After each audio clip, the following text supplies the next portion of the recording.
కుక్క కాటుకు చెప్పు దెబ్బ అంటారు, పొరపాటు మాట. అది చెప్పు దెబ్బ కాదు, చేప దుబ్బు. కుక్క కరిచిన వాళ్ళు ఎవరన్నా చెప్పు తీసి కొట్టండి, వాడు తిరిగి చెప్పు తీసి కొడతాడు, అది తగ్గదు. ఇంకాస్త పైగా ఫంగస్ ఎక్కువైపోయి పుండైపోతుంది. డాక్టర్లకు తెలుసు బాగా, కొట్టకూడదు అలాగా. అది పలుకుబడిలో మారిపోయింది. చేప దుబ్బు, అది నాకు మూల గ్రంథాలు చదివితే అర్థమైంది.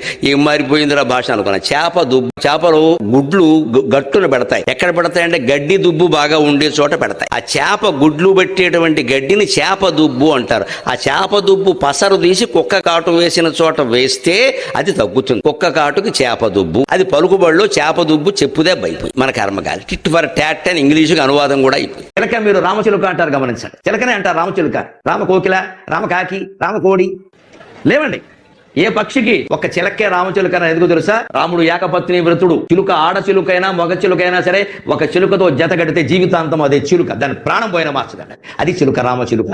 అప్పుడు నాకు అర్థమైందమ్మా రామచిలుక అని ప్రపంచంలో ఎందుకు కదా. ఇప్పుడు ఎవరైనా దానం విరాళం ఇస్తే 1000 రూపాయలు ఇవ్వరు, 1116 ఇస్తారు. 10,000 ఇచ్చేవారు కూడా 10,116 ఇస్తాడు. 1,00,000 ఇచ్చిన 116 ఎక్కడిది 116 ఎందుకు వచ్చింది చెప్పండి. కొంతమంది పాపం తెలియక అనుకుంటారు చివరి 0 ఉండకూడదండి. అది కాదు. ఆంధ్రానేమో ఇంగ్లీష్ వాళ్ళు పరిపాలించారు, ఇక్కడ నిజాం నవాబ్ ఇక్కడ కరెన్సీ వేరు, అక్కడ కరెన్సీ వేరు. పండితులు ఇక్కడికి వచ్చేవారు, తిరుపతి వెంకట కవులు కానీ వేరే వాళ్ళు కానీ వస్తే ఇక్కడ సంస్థానాధిపతులు 100 రూపాయలు ఇచ్చేవారు. అక్కడికి వెళ్ళేసరికి అది 92 93 అయ్యేది. ఎక్స్చేంజ్ 100 పూర్తయ్యేది కాదు. వీళ్ళు ఏమనుకునేవారు, ఏమిట్రా ఏడిచింది ఏదో ఏడిచాడు, మళ్ళీ 8 రూపాయలు తక్కువ. ఇక్కడ ఈ ఎక్స్చేంజ్ వాళ్ళకి అర్థమయ్యేది కాదు. గద్వాల నుంచి కాకినాడ వచ్చేసరికి 8 రూపాయలు తగ్గిపోయి నేను ఎక్కడా ఖర్చు పెట్టలేదు, అక్కడే జేబులో పెట్టుకుంటే ఉపయోగం ఏంటి? అమెరికా డాలర్ వేరు, ఇండియా రూపాయి వేరు. అది ఇక్కడ సంస్థానాధిపతులకు తెలిసింది. మనం ఎంత ఇస్తే అక్కడ 100 అవుతుందో లెక్కెట్టమన్నారు. 116 ఇస్తే 100 అయింది. అది విషయం. అసలు రహస్యం ఇది. చారిత్రక రహస్యాలు ఇంత గమ్మత్తుగా ఉంటాయి. 116 సంభావన అనేది అక్కడి నుంచి వచ్చింది.